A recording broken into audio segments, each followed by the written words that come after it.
So we experienced something. By the way, Happy New Year. Here, Like rip. yeah, we went to the game, right? And we came back to Mayville to go bar hopping. We only hopped 2 bars, so it's whatever. Middle of nowhere, Wisconsin troubles. I mean, they got the cheapest drinks. Anyways, we ended up at the old Thailand stop. It's now Tomcats. Yeah, Tomcats. I still think of it as Sideways. Oh my god, they have the original mirror.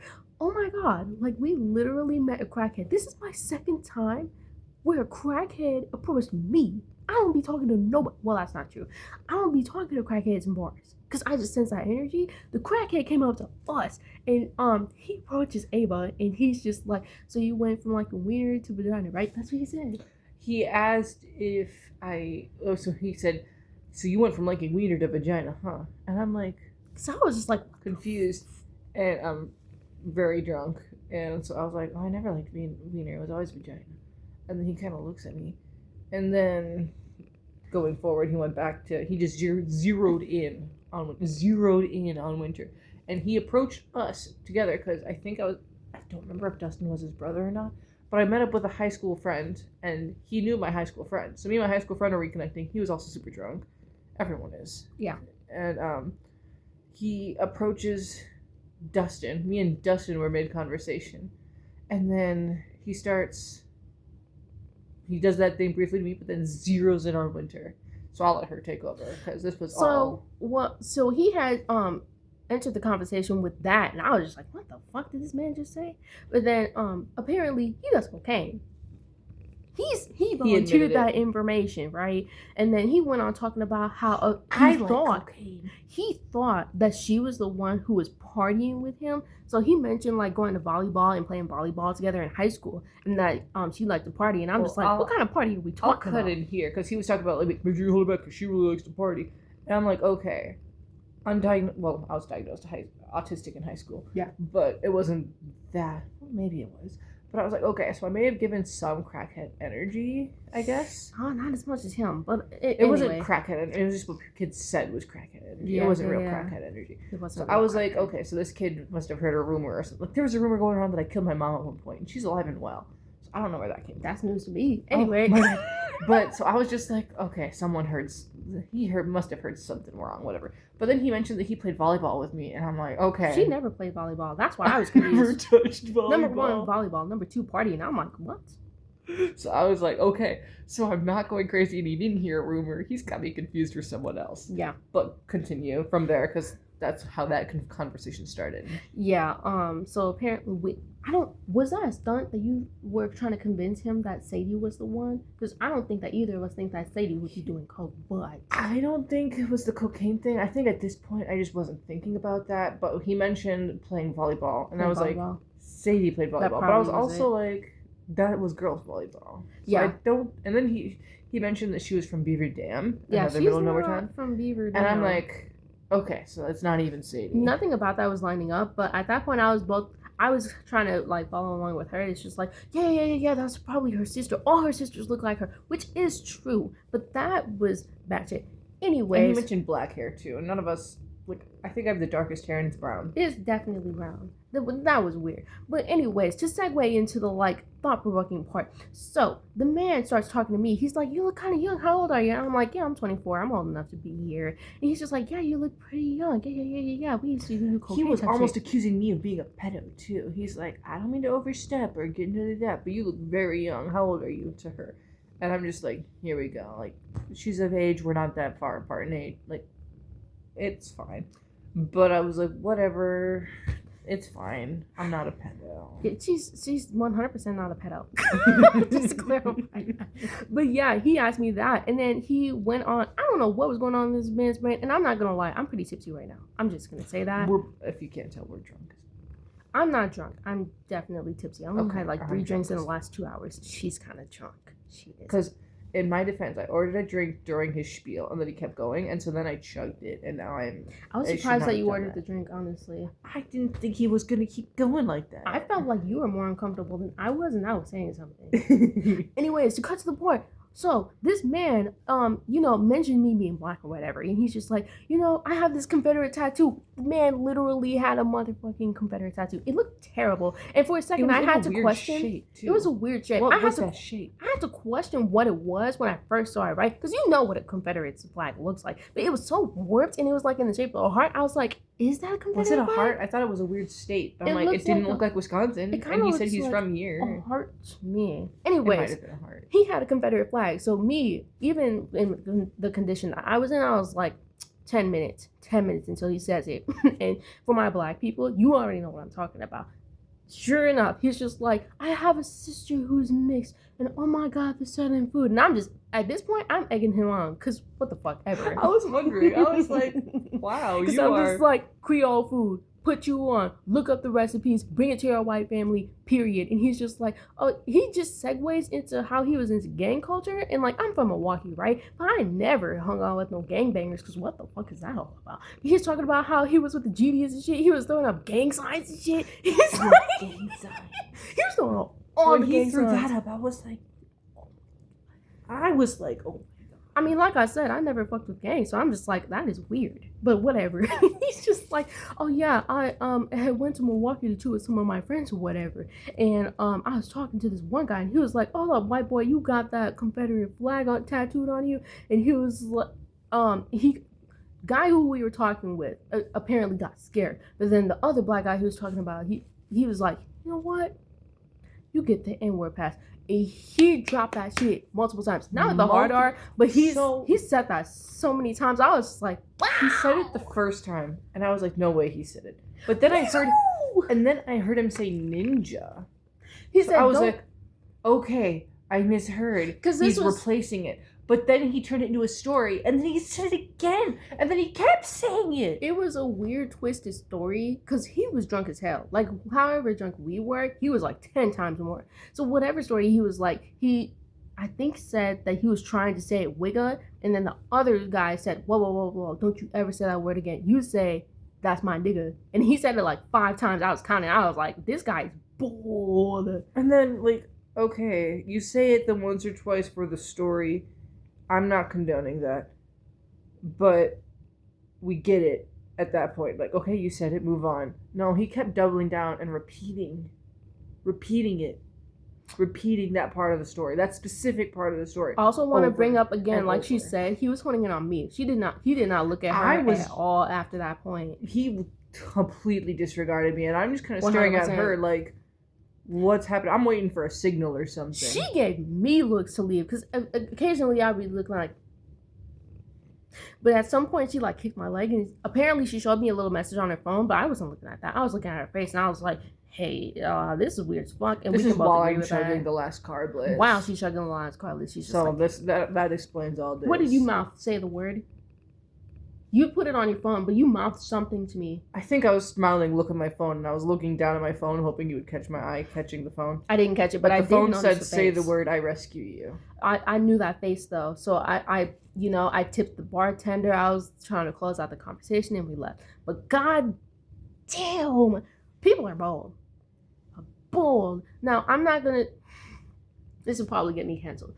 I'm already canceled. It's fine. I don't feel like I'm angry, because the man was 100% crackhead. I don't know why, but crackheads just tend to approach me in bars. Because Did you notice that other guy showed up and tried to get him to leave this conversation too? He tried the other so guy hard. Tried to save us. Yes. So somebody bribed else, him with weed. Yeah, he bribed him with weed. He offered him a joint to go outside and smoke it. And I was like, I was like, if he offers you weed, you should take it. He did not take it. I appreciate that guy. I should have probably props to that guy. I should have gave him a nod before I left, but we were trying to get the fuck out of there. Anyways, I was trying to chug my last carb so we could get out of there, because that thing was $6. I don't think we're gonna post this, but guy who was at the bar at Tomcats with us, if you are seeing this video, you're a fucking real one, okay? You're a real one for real. Because that shit, oh my god. Because I tried to like turn that conversation so many ways. Because like the first time he said it, I'm like, you just said that shit, didn't you? And I'm just like, that shit was crazy as hell. As hell. That was so unhinged. Even the motherfucking hoodest person I know, if they said that shit, I'd be like, with a Confederate Wow. flag on their arm. It was so nice meeting you. Yeah, I have to go meet my friends. My friend is here next to me though. That I don't know. He was also saying weird things like, well, the one thing was The man is a crackhead who claimed that he was hanging with gangbangers, and he said they ain't wear multiple times. So that one of the first things, the reason why we kind of just allowed the conversation was he was kind of being nice in a way because he was saying things like, "Oh, winter, but you give summer energy." So that's bullshit. That was bullshit 100% of the way. I was more just like, this man is like 100% a crackhead. If he wasn't a crackhead, I would have left. But like, oh, that's what I was trying to say. He had a gold tooth, and under the gold tooth, you could see that his teeth was rotten. He's a crackhead. That is 100% the foolproof way to realize what a crackhead is. And I'm just like, we're at a bar, it's New Year's Eve. We just running in the New Year like 10 minutes ago at that point. I'm just like, he's fucked up. He's a crackhead. He's probably not thinking straight. Obviously, he's a racist if he has a Confederate flag tattooed on his arm. But I'm just like, keeps saying that he's not and telling us that other people told him that he's not, which is how you know he is. Oh yeah, 100%. That man is not right in the head. But I was just kind of more interested to see like what wavelength he was on, because I kind of feel like most of the time, if people are racist like that, they would not be cool with black people. Because there was 2 other people. The fact that I know exactly the number, there were 2 other black people in that bar, right? But they didn't seem uncomfortable at all. They were chilling with their friends. I went to high school with those 2, and there's a reason they weren't approached, because they would start a fight. I can't fight nobody because I'm too small. Anyway. So I'm just like, I wonder where this is gonna go. So I know now. And if you go to Tomcats, aka Sidelines, you're fucking insane. I was insane for saying in that conversation, and I knew that while I was sitting there, even drunk. I wasn't that drunk. I was insane for not picking up on half the stuff at this. Well, I think I picked up on it, but I was just like, what's happening? Yeah, I was trying to do more of a social experiment, even though I was like, body says move. As soon as he said the N-word, I was surprised that I didn't see you do anything. I was kind of surprised that I didn't do anything, but I'm just like, if he says the N-word so calmly like this, what brand of crazy is he? I think that was it. I think we were both curious. Like, what? Yeah, for me, it was flavor the of curiosity. Crazy Are You? Yeah, it's drugs. Well, I think that here where we are, that you can get away with a lot of racism, but I think it's the drugs. I really do think so. Yeah, and I think I gave him like more of leeway because I'm like, oh, you're my locker buddy's brother. Yeah. And my locker buddy has said some crazy things before.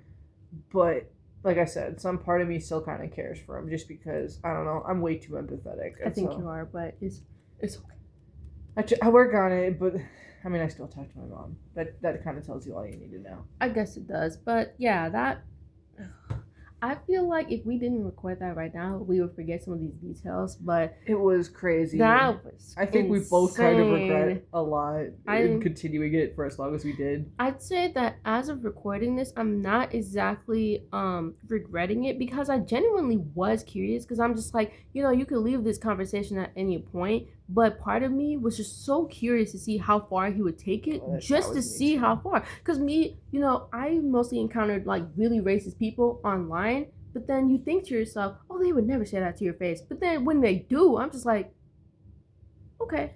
And it's weird because it was never in a. So, autism here. I wasn't picking up on any provocation. Mm-hmm. It kind of did seem like he was trying to prove something almost. He was trying to prove how much he was not a racist, even though he had a Confederate flag. That's kind of what I was picking. Okay, so I'm glad I got that right. Yeah. But there were some things where I know I said a thing or two, like, I can't believe I said, I never liked Wiener. The entrance to that conversation was enough. I didn't need to say that at all. You did not need to say that at all. I mean. But I was confused because he said, I guess he thought I was someone else. But he's like, oh, you went from wiener to vagina. And then I was just confused. And I match energies. So I was like, I never like wiener. I was always vagina. And then as soon as I said it, I was like, why the fuck did I say that? I don't know how. Besides just immediately standing up and walking out, I don't know. Because I'm not quick-witted like she is.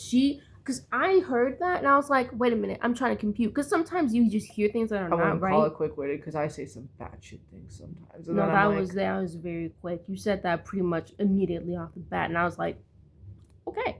But yeah, we tried to like steer the conversation other ways because there were a couple times like the one guy tried to stop the conversation. Also, there was this one girl who was just standing there like on her phone. So I was like, "Hey, did you call?" Girlfriend. Well, he didn't say that she was his girlfriend. That he was with her. Because like he sounded like he was trying to come on. She kept trying to pull him away.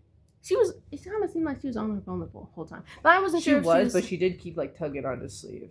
Yeah, so she might have been trying to... I think she was trying to make it seem like she wasn't in on the conversation so that we wouldn't question why she wasn't stepping in. But she was also trying to get him to move away. Because women don't just stand around there and just be on their phones unless they're trying to communicate something. And I saw her, but then I wasn't 100% sure what brand of crazy he was just yet. So I acknowledged her, and I'm just like, oh, did you bring somebody with you? Once he threw out the N-word, she walked off. I noticed that. She's like, I can't.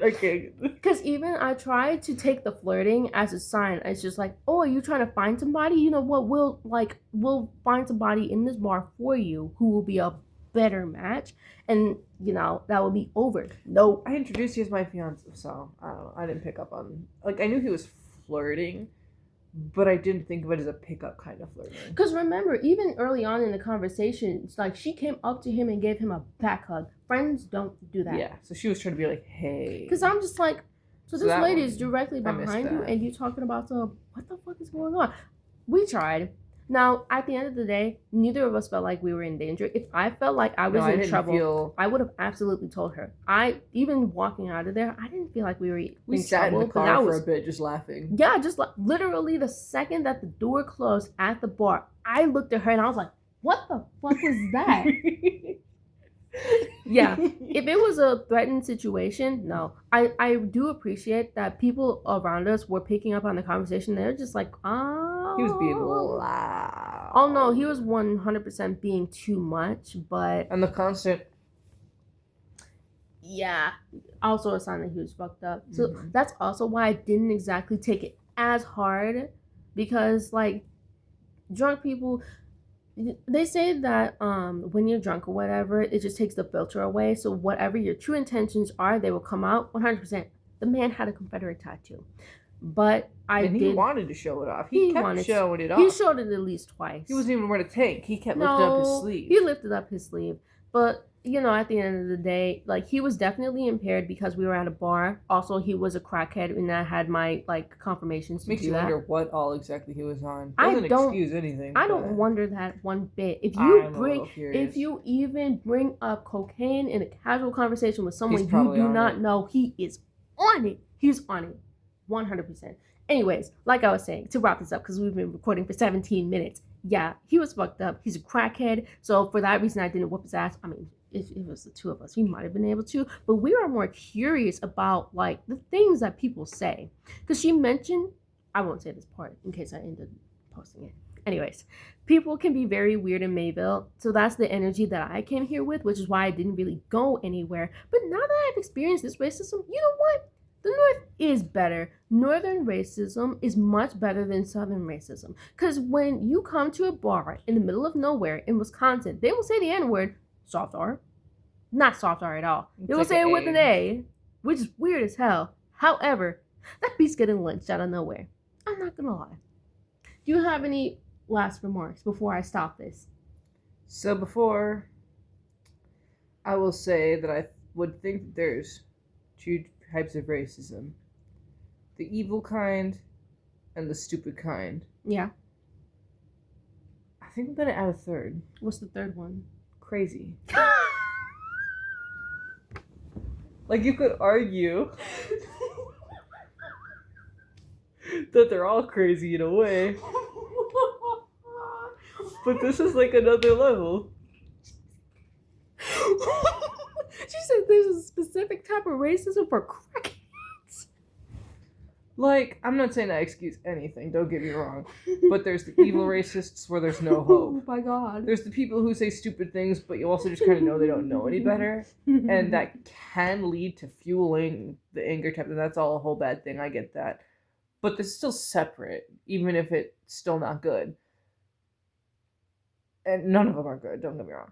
But then the crazy one is just like you were wondering, like, I don't even know what to do with you. You really said it is a third branch Like of racism. one, that is crazy. you gotta avoid and shut down. The other one, you could potentially get through eventually through education, but that's with very, very positive and enthusiastic thinking, which usually doesn't work out that way. I'm not gonna lie. You're hilarious for that. But this one, it's like I don't know what category to put you in, so I'm just gonna pretend you don't exist. What if there's a subcategory of racism where when they're not fucked up beyond their mind, they are like the evil races, but when they're fucked up, they're weird. Weird will be the fourth tier, I say. I don't even know if that's worth the thought process to think about. Wow, you don't think that that's worth the thought process from all of that conversation? We've been recording for 20 minutes. You don't think that we can add crackhead racism to the conversation? I think we can, but I also don't know if I want to. We're adding it. Okay. I guess that's all that we have to say. Can you figure out who's the princess? But yeah, despite the categories, they're all under one umbrella. So they're all crazy. They are all crazy, 100%. But if you live in Mayville, Wisconsin, do not walk up to me and call me a nigga. That's all.